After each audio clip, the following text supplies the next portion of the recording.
Après,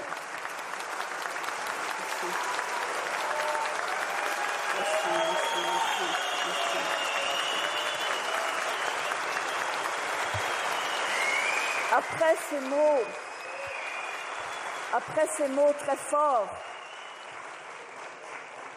mots très forts de Myriam Radjavi, je me sens portée, comme vous tous, portée par cet optimisme et cet espoir.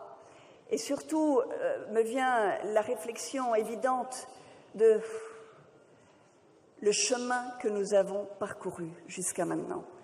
Il y a 5 ans, lorsque nous nous réunissions et que nous parlions, nous nous demandions si en faisant ces débats et en nous réunissant, on obtenait quelque chose, si finalement quelqu'un nous écoutait. On était à la défensive, vous vous rappelez? Il fallait qu'on s'excuse tout le temps, il fallait qu'on explique pourquoi on était là, pourquoi on croyait en Myriam, pourquoi nous étions solidaires de la résistance iranienne. Nous étions à la défensive, oui, mais maintenant nous passons à l'offensive.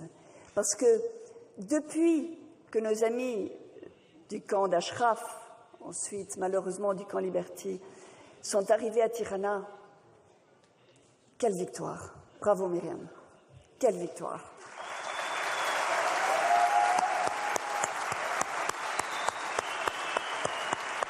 Alors maintenant, nous pouvons passer au travail. Maintenant, nous pouvons passer à l'attaque, à l'offensive. Et pour nous, passer à l'offensive, c'est dénoncer, c'est parler, c'est montrer. Ne plus avoir peur de mettre le doigt sur ceux qui ont commis des crimes atroces en Iran. Parce que nous sommes aujourd'hui au moment où il nous faut nous unir pour exiger justice. Alors, la justice, c'est quelque chose qui nous file entre les mains.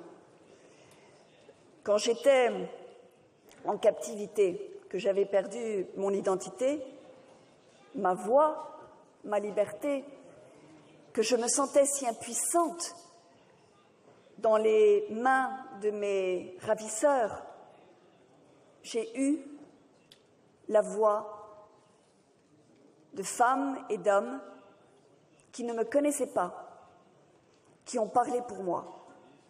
Vous savez que quand je parle avec les gens et que je parle souvent de l'Iran, je suis choquée quand on me dit « mais l'Iran va beaucoup mieux, les choses s'arrangent, il y a des réformateurs en Iran, et puis les femmes, quand elles sont chez elles, elles peuvent dire ce qu'elles veulent. »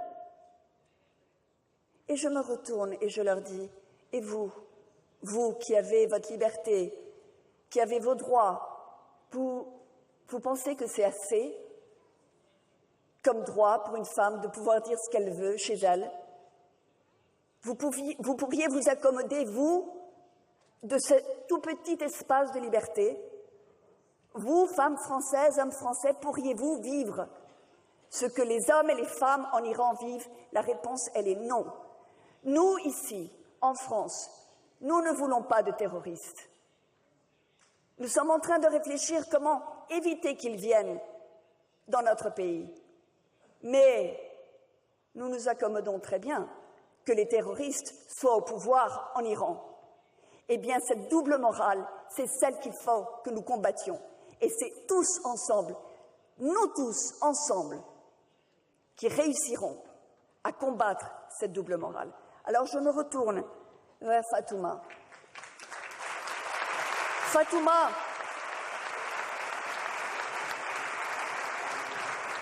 qui a été une voix portante dans la Cour internationale de justice.